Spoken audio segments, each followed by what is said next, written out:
ಇನ್ನು ಸಂಸದ ಪಿಸಿ ಮೋಹನ್ ಅವರು ನಿನ್ನೆ ಘಟನಾ ಸ್ಥಳಕ್ಕೆ ಹೋಗಿದ್ರು. ಅಲ್ಲಿದ್ದಂತ ಮಾಲಧಾರಿಗಳನ್ನ ಮಾತಾಡಿಸುವಂತ ಕೆಲಸವನ್ನ ಮಾಡಿದ್ರು.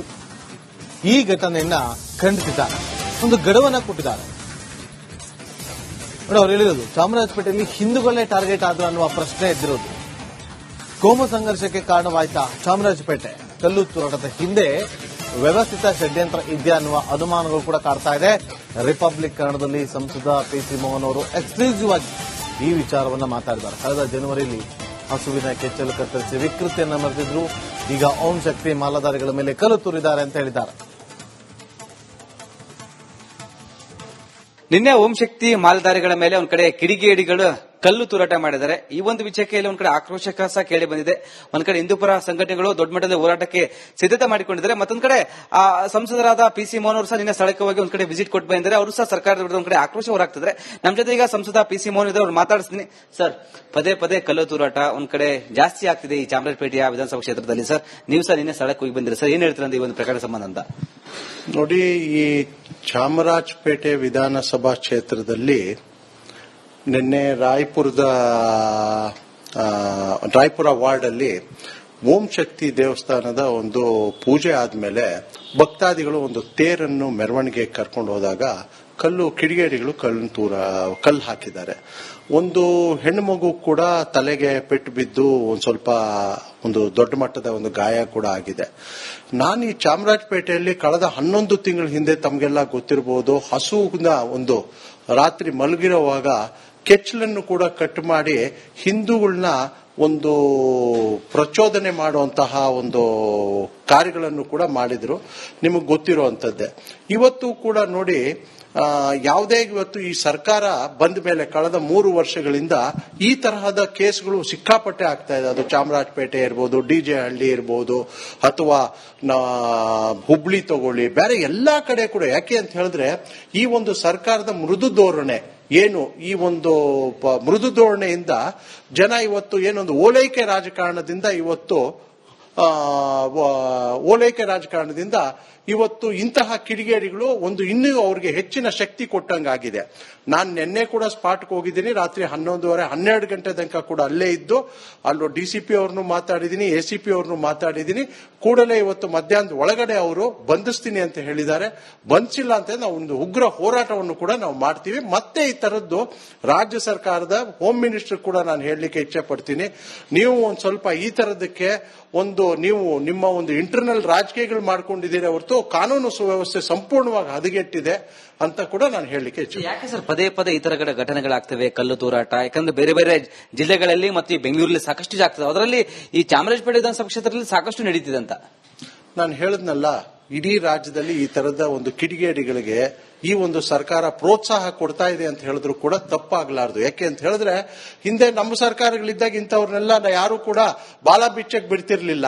ಆದ್ರೆ ಇವತ್ತು ಈ ಸರ್ಕಾರದಲ್ಲಿ ಒಂದು ಮೃದು ಧೋರಣೆ, ಏನೊಂದು ಓಲೈಕೆ ಒಂದು ರಾಜಕಾರಣ ಮಾಡ್ಕೊಂಡಿದ್ದಾರೆ. ಅದಕ್ಕೇನೆ ಜನ ಇವತ್ತು ಈ ತರದ್ದು ಮಾಡಿದ್ರು ಕೂಡ ನಮ್ಗೇನು ಶಿಕ್ಷೆ ಇಲ್ಲ, ನಮ್ಗೆ ಯಾರು ಸಪೋರ್ಟ್ ಇದ್ದಾರೆ, ಸರ್ಕಾರನೇ ನಮ್ ಜೊತೆ ಇದ್ದಾಗ ನಾವ್ ಯಾಕೆ ಮಾಡಬಾರ್ದು ಅನ್ನೋ ತರದ ರೀತಿಯಲ್ಲಿ ಇವತ್ತು ಜನಗಳ ಆ ಒಂದು ವರ್ಗದ ಜನ ಹಿಂಗ ಆಡ್ತಾ ಇದ್ದಾರೆ. ಬಳ್ಳಾರಿಯಲ್ಲಿ ಅಲ್ಲಿ ಸಹ ಒಂದ್ ಕಡೆ ಗನ್ ಶೂಟ್ ಮಾಡ್ತಾರೆ, ಮತ್ತೊಂದ್ ಕಡೆ ಕಾರವಾರ ಉತ್ತರ ಕರ್ನಾಟಕದಲ್ಲಿ ಒಂದು ಮಹಿಳೆ ಹತ್ಯೆ ಮಾಡ್ತಾರೆ. ಇವತ್ತು ಇದು ಇವರೇ ನಾನು ಹೇಳಿದಲ್ಲ, ಕಾನೂನು ವ್ಯವಸ್ಥೆ ಸಂಪೂರ್ಣವಾಗಿ ಕುಸಿದಿದೆ. ಇದಿಷ್ಟು ಸಂಸದರಾದ ಪಿಸಿ ಮೋಹನ್ ಅವರ ಮಾತಾಗಿತ್ತು. ಕ್ಯಾಮರಾ ಪರ್ಸನ್ ಕೃಷ್ಣ ಜೊತೆ ವೀರೇಶ್, ರಿಪಬ್ಲಿಕ್ ಕನ್ನಡ, ಬೆಂಗಳೂರು. ಇನ್ನು ಸಂಸದ ಪಿಸಿ ಮೋಹನ್ ಅವರು ನಿನ್ನೆ ಘಟನಾ ಸ್ಥಳಕ್ಕೆ ಹೋಗಿದ್ರು. ಅಲ್ಲಿದ್ದಂತ ಮಾಲಧಾರಿಗಳನ್ನ ಮಾತಾಡಿಸುವಂತ ಕೆಲಸವನ್ನ ಮಾಡಿದ್ರು. ಈ ಘಟನೆಯನ್ನ ಖಂಡಿಸಿದ್ದಾರೆ, ಒಂದು ಗಡುವನ್ನ ಕೊಟ್ಟಿದ್ದಾರೆ. ಅವ್ರು ಹೇಳಿರೋದು ಚಾಮರಾಜಪೇಟೆಯಲ್ಲಿ ಹಿಂದೂಗಳೇ ಟಾರ್ಗೆಟ್ ಆದ್ರು ಅನ್ನುವ ಪ್ರಶ್ನೆ ಎದ್ದಿರೋದು. ಕೋಮು ಸಂಘರ್ಷಕ್ಕೆ ಕಾರಣವಾಯ್ತಾ ಚಾಮರಾಜಪೇಟೆ? ಕಲ್ಲು ತೂರಾಟದ ಹಿಂದೆ ವ್ಯವಸ್ಥಿತ ಷಡ್ಯಂತ್ರ ಇದೆಯಾ ಅನ್ನುವ ಅನುಮಾನಗಳು ಕೂಡ ಕಾಡ್ತಾ ಇದೆ. ರಿಪಬ್ಲಿಕ್ ಕನ್ನಡದಲ್ಲಿ ಸಂಸದ ಪಿಸಿ ಮೋಹನ್ ಅವರು ಎಕ್ಸ್ಕ್ಲೂಸಿವ್ ಆಗಿ ಈ ವಿಚಾರವನ್ನ ಮಾತಾಡಿದ್ದಾರೆ. ಕಳೆದ ಜನವರಿಯಲ್ಲಿ ಹಸುವಿನ ಕೆಚ್ಚಲು ಕತ್ತರಿಸಿ ವಿಕೃತಿಯನ್ನ ಮೆರೆದಿದ್ರು. ಈಗ ಓಂ ಶಕ್ತಿ ಮಾಲಾಧಾರಿಗಳ ಮೇಲೆ ಕಲ್ಲು ತೂರಿದ್ದಾರೆ ಅಂತ ಹೇಳಿದ್ದಾರೆ. ನಿನ್ನೆ ಓಂ ಶಕ್ತಿ ಮಾಲ್ದಾರಿಗಳ ಮೇಲೆ ಒಂದ್ ಕಡೆ ಕಿಡಿಗೇಡಿಗಳು ಕಲ್ಲು ತೂರಾಟ ಮಾಡಿದ್ದಾರೆ. ಈ ಒಂದು ವಿಷಯಕ್ಕೆ ಒಂದ್ ಕಡೆ ಆಕ್ರೋಶಕ ಸಹ ಕೇಳಿ ಬಂದಿದೆ. ಒಂದ್ ಕಡೆ ಹಿಂದೂಪರ ಸಂಘಟನೆಗಳು ದೊಡ್ಡ ಮಟ್ಟದ ಹೋರಾಟಕ್ಕೆ ಸಿದ್ಧತೆ ಮಾಡಿಕೊಂಡಿದ್ದಾರೆ. ಮತ್ತೊಂದ್ ಕಡೆ ಸಂಸದರಾದ PC ಮೋಹನ್ ಅವರು ಸಹ ನಿನ್ನೆ ಸ್ಥಳಕ್ಕೆ ಹೋಗಿ ಒಂದ್ ಕಡೆ ವಿಸಿಟ್ ಕೊಟ್ಟು ಬಂದಿದ್ದಾರೆ. ಅವರು ಸಹ ಸರ್ಕಾರದ ವಿರುದ್ಧ ಒಂದ್ ಕಡೆ ಆಕ್ರೋಶ ಹೊರಾಗ್ತಿದ್ದಾರೆ. ನಮ್ಮ ಜೊತೆ ಈಗ ಸಂಸದ PC ಮೋಹನ್ ಇದ್ರೆ ಅವ್ರು ಮಾತಾಡಿಸ್ತೀನಿ. ಸರ್, ಪದೇ ಪದೇ ಕಲ್ಲು ತೂರಾಟ ಒಂದ್ ಕಡೆ ಜಾಸ್ತಿ ಆಗ್ತಿದೆ ಈ ಚಾಮರಾಜಪೇಟೆಯ ವಿಧಾನಸಭಾ ಕ್ಷೇತ್ರದಲ್ಲಿ. ಸರ್, ನೀವು ಸಹ ನಿನ್ನೆ ಸ್ಥಳಕ್ಕೆ ಹೋಗಿ ಬಂದಿರಿ. ಸರ್, ಏನ್ ಹೇಳ್ತೀರಾ ಈ ಒಂದು ಪ್ರಕರಣ ಸಂಬಂಧ ಅಂತ? ನೋಡಿ, ಈ ಚಾಮರಾಜಪೇಟೆ ವಿಧಾನಸಭಾ ಕ್ಷೇತ್ರದಲ್ಲಿ ನಿನ್ನೆ ರಾಯಪುರ ವಾರ್ಡ್ ಅಲ್ಲಿ ಓಂ ಶಕ್ತಿ ದೇವಸ್ಥಾನದ ಒಂದು ಪೂಜೆ ಆದ್ಮೇಲೆ ಭಕ್ತಾದಿಗಳು ಒಂದು ತೇರನ್ನು ಮೆರವಣಿಗೆ ಕರ್ಕೊಂಡು ಹೋದಾಗ ಕಿಡಿಗೇಡಿಗಳು ಕಲ್ಲು ಹಾಕಿದ್ದಾರೆ. ಒಂದು ಹೆಣ್ಣು ಮಗು ಕೂಡ ತಲೆಗೆ ಪೆಟ್ಟು ಬಿದ್ದು ಒಂದು ದೊಡ್ಡ ಮಟ್ಟದ ಒಂದು ಗಾಯ ಕೂಡ ಆಗಿದೆ. ನಾನು ಈ ಚಾಮರಾಜಪೇಟೆಯಲ್ಲಿ ಕಳೆದ 11 ತಿಂಗಳ ಹಿಂದೆ ತಮಗೆಲ್ಲ ಗೊತ್ತಿರಬಹುದು, ಹಸುವಿನ ಒಂದು ರಾತ್ರಿ ಮಲಗಿರುವಾಗ ಕೆಚ್ಚಲನ್ನು ಕೂಡ ಕಟ್ ಮಾಡಿ ಹಿಂದೂಗಳನ್ನ ಒಂದು ಪ್ರಚೋದನೆ ಮಾಡುವಂತಹ ಒಂದು ಕಾರ್ಯಗಳನ್ನು ಕೂಡ ಮಾಡಿದ್ರು. ನಿಮಗೆ ಗೊತ್ತಿರುವಂತದ್ದೇ. ಇವತ್ತು ಕೂಡ ನೋಡಿ, ಯಾವುದೇ ಇವತ್ತು ಈ ಸರ್ಕಾರ ಬಂದ ಮೇಲೆ ಕಳೆದ 3 ವರ್ಷಗಳಿಂದ ಈ ತರಹದ ಕೇಸ್ಗಳು ಸಿಕ್ಕಾಪಟ್ಟೆ ಆಗ್ತಾ ಇದೆ. ಅದು ಚಾಮರಾಜಪೇಟೆ ಇರ್ಬೋದು, DJ ಹಳ್ಳಿ ಇರ್ಬೋದು, ಅಥವಾ ಹುಬ್ಳಿ ತಗೊಳ್ಳಿ, ಬೇರೆ ಎಲ್ಲಾ ಕಡೆ ಕೂಡ. ಯಾಕೆ ಅಂತ ಹೇಳಿದ್ರೆ, ಈ ಒಂದು ಸರ್ಕಾರದ ಮೃದು ಧೋರಣೆ ಏನು, ಈ ಒಂದು ಮೃದು ಧೋರಣೆಯಿಂದ ಜನ ಇವತ್ತು ಏನೊಂದು ಓಲೈಕೆ ರಾಜಕಾರಣದಿಂದ ಇವತ್ತು ಇಂತಹ ಕಿಡಿಗೇಡಿಗಳು ಇನ್ನೂ ಅವ್ರಿಗೆ ಹೆಚ್ಚಿನ ಶಕ್ತಿ ಕೊಟ್ಟಂಗಾಗಿದೆ. ನಾನು ನಿನ್ನೆ ಕೂಡ ಸ್ಪಾಟ್ಗೆ ಹೋಗಿದ್ದೀನಿ. ರಾತ್ರಿ 11:30, 12 ಗಂಟೆ ತನಕ ಕೂಡ ಅಲ್ಲೇ ಇದ್ದು ಅಲ್ಲೂ DCP ಅವ್ರನ್ನು ಮಾತಾಡಿದ್ದೀನಿ, ACP ಅವ್ರನ್ನು ಮಾತಾಡಿದ್ದೀನಿ. ಕೂಡಲೇ ಇವತ್ತು ಮಧ್ಯಾಹ್ನದ ಒಳಗಡೆ ಅವರು ಬಂಧಿಸ್ತೀನಿ ಅಂತ ಹೇಳಿದ್ದಾರೆ. ಬಂಧಿಸಿಲ್ಲ ಅಂತ ನಾವು ಒಂದು ಉಗ್ರ ಹೋರಾಟವನ್ನು ಕೂಡ ನಾವು ಮಾಡ್ತೀವಿ. ಮತ್ತೆ ಈ ತರದ್ದು ರಾಜ್ಯ ಸರ್ಕಾರದ ಹೋಮ್ ಮಿನಿಸ್ಟರ್ ಕೂಡ ನಾನು ಹೇಳಲಿಕ್ಕೆ ಇಚ್ಛೆ ಪಡ್ತೀನಿ. ನೀವು ಒಂದ್ ಸ್ವಲ್ಪ ಈ ತರದಕ್ಕೆ ನೀವು ನಿಮ್ಮ ಒಂದು ಇಂಟರ್ನಲ್ ರಾಜಕೀಯಗಳು ಮಾಡ್ಕೊಂಡಿದ್ದೀರಿ ಹೊರತು ಕಾನೂನು ಸುವ್ಯವಸ್ಥೆ ಸಂಪೂರ್ಣವಾಗಿ ಹದಗೆಟ್ಟಿದೆ ಅಂತ ಕೂಡ ನಾನು ಹೇಳಲಿಕ್ಕೆ ಇಚ್ಛೆ. ಯಾಕೆ ಸರ್ ಪದೇ ಪದೇ ಈ ತರ ಘಟನೆಗಳಾಗ್ತವೆ, ಕಲ್ಲು ತೂರಾಟ? ಯಾಕಂದ್ರೆ ಬೇರೆ ಬೇರೆ ಜಿಲ್ಲೆಗಳಲ್ಲಿ ಮತ್ತು ಈ ಬೆಂಗಳೂರಲ್ಲಿ ಸಾಕಷ್ಟು ಆಗ್ತದೆ, ಅದರಲ್ಲಿ ಈ ಚಾಮರಾಜಪೇಟೆ ವಿಧಾನಸಭಾ ಕ್ಷೇತ್ರದಲ್ಲಿ ಸಾಕಷ್ಟು ನಡೀತಿದೆ ಅಂತ ನಾನು ಹೇಳಿದ್ನಲ್ಲ. ಇಡೀ ರಾಜ್ಯದಲ್ಲಿ ಈ ತರದ ಒಂದು ಕಿಡಿಗೇಡಿಗಳಿಗೆ ಈ ಒಂದು ಸರ್ಕಾರ ಪ್ರೋತ್ಸಾಹ ಕೊಡ್ತಾ ಇದೆ ಅಂತ ಹೇಳಿದ್ರು ಕೂಡ ತಪ್ಪಾಗ್ಲಾರ್ದು. ಯಾಕೆ ಅಂತ ಹೇಳಿದ್ರೆ, ಹಿಂದೆ ನಮ್ಮ ಸರ್ಕಾರಗಳಿದ್ದಾಗ ಇಂಥವ್ರನ್ನೆಲ್ಲ ಯಾರು ಕೂಡ ಬಾಲ ಬಿಚ್ಚಕ್ಕೆ ಬಿಡ್ತಿರ್ಲಿಲ್ಲ.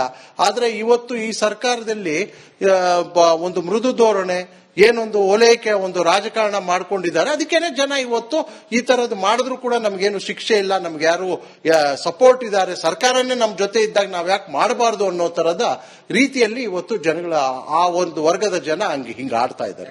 ಬಳ್ಳಾರಿಯಲ್ಲಿ ಅಲ್ಲಿ ಸಹ ಒಂದ್ ಕಡೆ ಗನ್ ಶೂಟ್ ಮಾಡ್ತಾರೆ, ಮತ್ತೊಂದ್ ಕಡೆ ಕಾರವಾರ, ಉತ್ತರ ಕರ್ನಾಟಕದಲ್ಲಿ ಒಂದು ಮಹಿಳೆ ಹತ್ಯೆ ಮಾಡ್ತಾರೆ. ಇವತ್ತು ಇದು ಇವರೇ ನಾನು ಹೇಳ್ದಲ್ಲ, ಕಾನೂನು ವ್ಯವಸ್ಥೆ ಸಂಪೂರ್ಣವಾಗಿ ಕುಸಿದಿದೆ. ಇದಿಷ್ಟು ಸಂಸದರಾದ PC ಮೋಹನ್ ಅವರ ಮಾತಾಗಿತ್ತು. ಕ್ಯಾಮರಾ ಪರ್ಸನ್ ಕೃಷ್ಣ ಜೊತೆ ವೀರೇಶ್, ರಿಪಬ್ಲಿಕ್ ಕನ್ನಡ, ಬೆಂಗಳೂರು. ಇನ್ನು ಸಂಸದ PC ಮೋಹನ್ ಅವರು ನಿನ್ನೆ ಘಟನಾ ಸ್ಥಳಕ್ಕೆ ಹೋಗಿದ್ರು. ಅಲ್ಲಿದ್ದಂತ ಮಾಲಧಾರಿಗಳನ್ನ ಮಾತಾಡಿಸುವಂತ ಕೆಲಸವನ್ನ ಮಾಡಿದ್ರು. ಈ ಘಟನೆಯನ್ನ ಖಂಡಿಸಿದ್ದಾರೆ, ಒಂದು ಗಡುವನ್ನ ಕೊಟ್ಟಿದ್ದಾರೆ. ನೋಡಿ, ಅವ್ರು ಹೇಳಿರೋದು ಚಾಮರಾಜಪೇಟೆಯಲ್ಲಿ ಹಿಂದೂಗಳೇ ಟಾರ್ಗೆಟ್ ಆದ್ರು ಅನ್ನುವ ಪ್ರಶ್ನೆ ಎದ್ದಿರೋದು.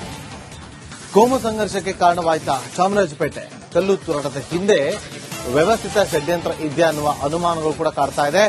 ರಿಪಬ್ಲಿಕ್ ಕನ್ನಡದಲ್ಲಿ ಸಂಸದ PC ಮೋಹನ್ ಅವರು ಎಕ್ಸ್ಕ್ಲೂಸಿವ್ ಆಗಿ ಈ ವಿಚಾರವನ್ನ ಮಾತಾಡಿದ್ದಾರೆ. ಕಳೆದ ಜನವರಿಯಲ್ಲಿ ಹಸುವಿನ ಕೆಚ್ಚಲು ಕತ್ತರಿಸಿ ವಿಕೃತಿಯನ್ನ ಮೆರೆದಿದ್ರು. ಈಗ ಓಂ ಶಕ್ತಿ ಮಾಲಾಧಾರಿಗಳ ಮೇಲೆ ಕಲ್ಲು ತೂರಿದ್ದಾರೆ ಅಂತ ಹೇಳಿದ್ದಾರೆ. ನಿನ್ನೆ ಓಂ ಶಕ್ತಿ ಮಾಲಧಾರಿಗಳ ಮೇಲೆ ಒಂದ್ ಕಡೆ ಕಿಡಿಗೇಡಿಗಳು ಕಲ್ಲು ತೂರಾಟ ಮಾಡಿದ್ದಾರೆ. ಈ ಒಂದು ವಿಷಯಕ್ಕೆ